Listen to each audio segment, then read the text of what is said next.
আগামী বাংলাদেশ আমরা ন্যায় এবং ইনসাফ ভিত্তিক একটা বাংলাদেশ কায়েম করতে চাই। যে দেশ কায়েম করেছিলেন আমার নবী জনাবে মোহাম্মদ রাসূলুল্লাহ সাল্লাল্লাহু আলাইহি সাল্লাম, আমরা এরকম একটা সোনার মদিনার মতো একটা সোনার বাংলাদেশ কায়েম করতে চাই। সেই বাংলাদেশে কোরআন এবং হাদিসের দ্বারা এই দেশ পরিচালনা হবে এবং দুর্নীতি, চাঁদাবাজি, রাহাজানি, হাইজাকার, মানুষ খুন, দর্শন, গুম এগুলো থাকবে না।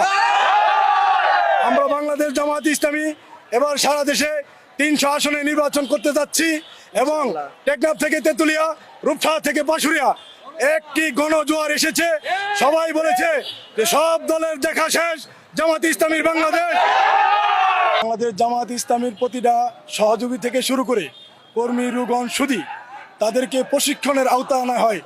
আমরা তারা কোরআন এবং হাদিস দিয়ে তাদেরকে প্রতি মাসে আমরা রিপোর্ট করি। সেই রিপোর্ট অনুযায়ী তাদেরকে আমরা মাঠে ছেড়ে দিয়েছি। তারা যেমন সেনাবাহিনীর প্রশিক্ষণ প্রাপ্ত, আমাদের বাংলাদেশের আমার জামাত ইসলামের নেতা কর্মীরা প্রতিটা ভাই এরকম প্রশিক্ষণ প্রাপ্ত এবং কমন অফ চেঞ্জ, তারা 100% কমন অফ চেঞ্জ, মানে তাদেরকে আমরা যা বলি তাই করে। আমরা সত্য কথা তাদেরকে শিখাই এবং তারা কোনো খারাপের সাথে জড়িত নয়। আমাদের সাংগঠনিক যে দিক নির্দেশনা আসে সেই দিক নির্দেশনার উপরে তারা অটল এবং অবিচল আছেন, থাকবেন এবং ভবিষ্যতেও থাকবেন ইনশাআল্লাহ।